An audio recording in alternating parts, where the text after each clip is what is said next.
Did you know that aiming for perfection can actually slow down your progress?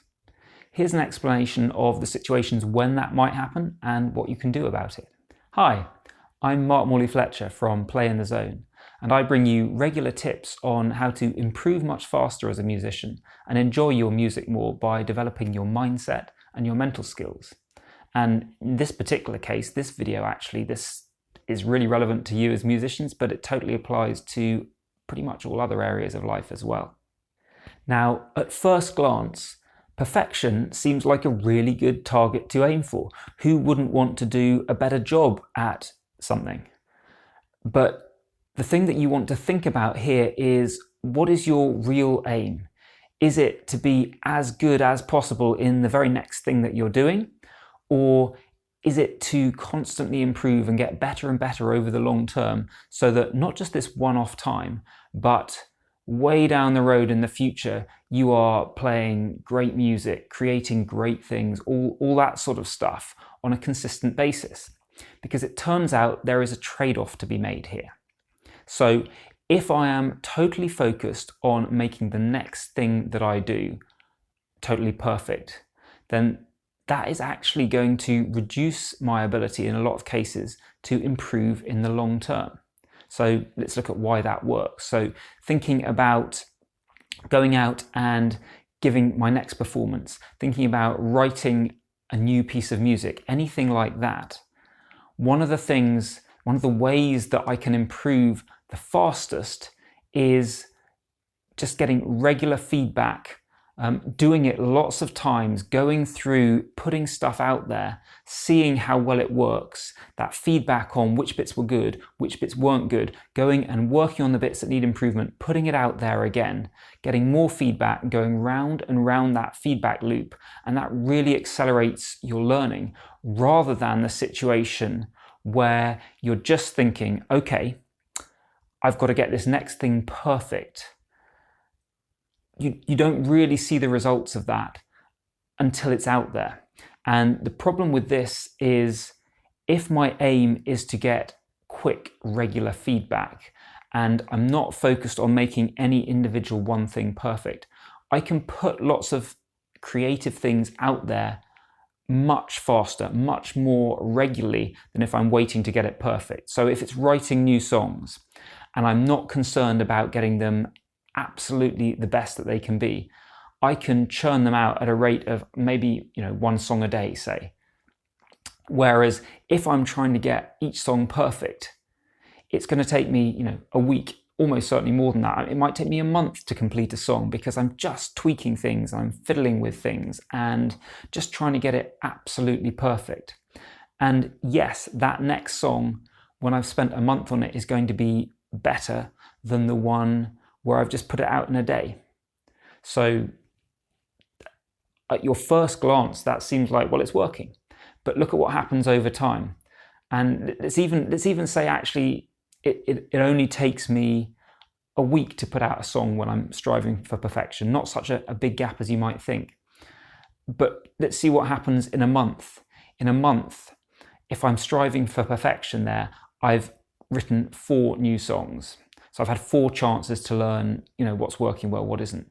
Whereas if I'm putting out 1 song a day, writing a song a day, and I'm not judging, is it the best I can do? Is it all perfect? I've got 28, 30 songs out there.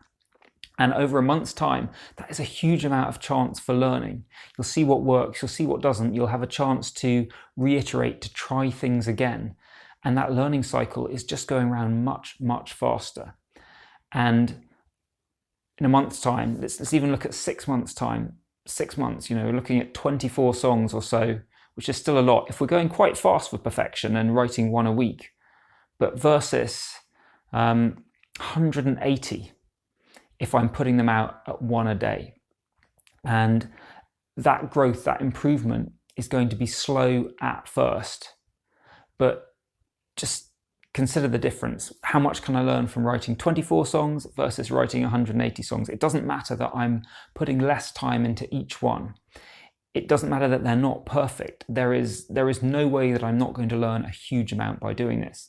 And the same goes for anything else you might be doing in a creative way where you want these repetitions. So getting out and performing is a great example as well.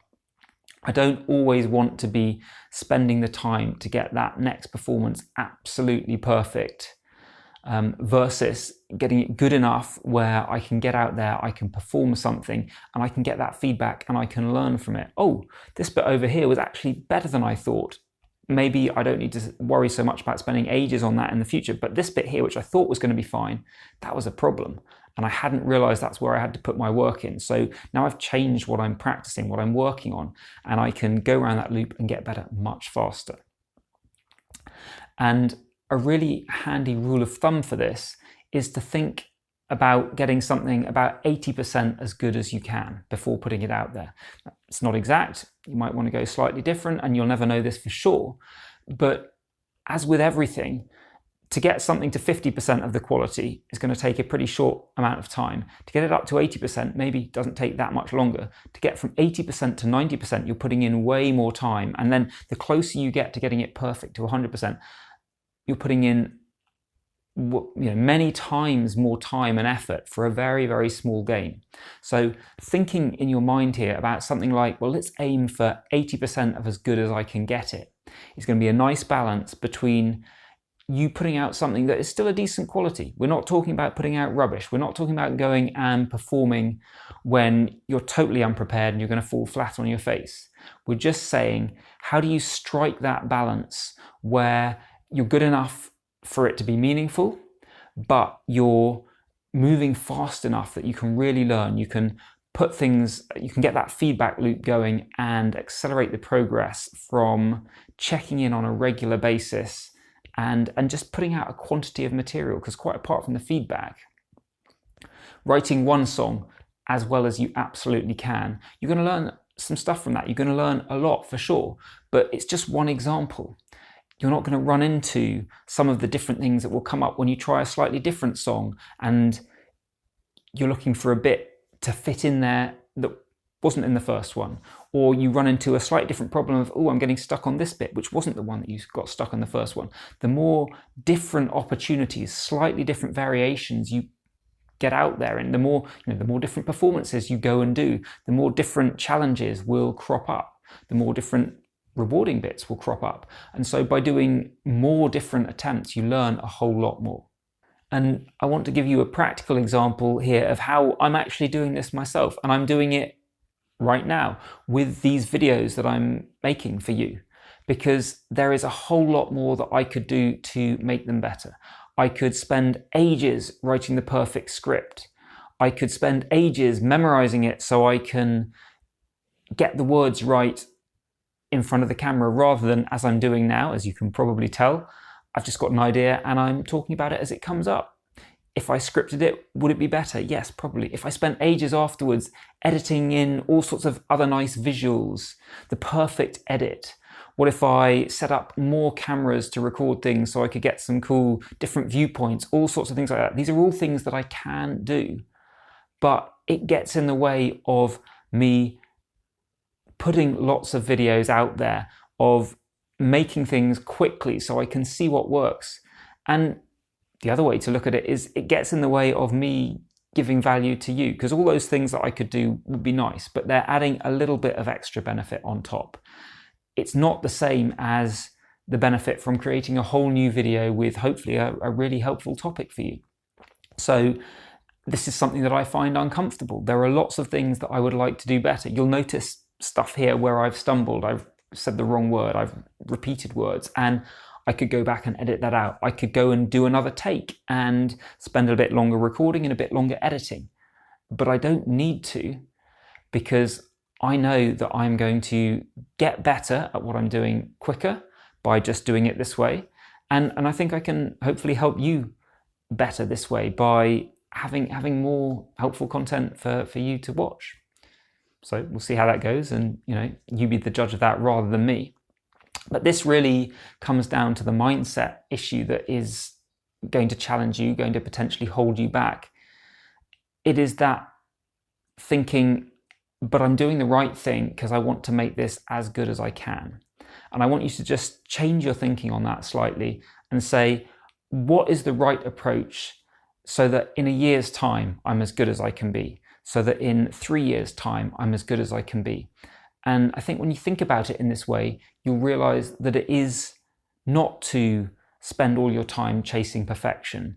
It is not getting hung up on putting out things that are not 100% perfect, because hopefully you can see that if I want to be as good as I can in a year's time, making lots of these videos, learning from the feedback, giving you more quantity just because I can put out more if I don't try and make it all perfect, that to me, when I take the longer view, is actually the better result. Although when I take the short view, I do still feel that uncomfortable feeling that, oh, this is not as good as I could make it.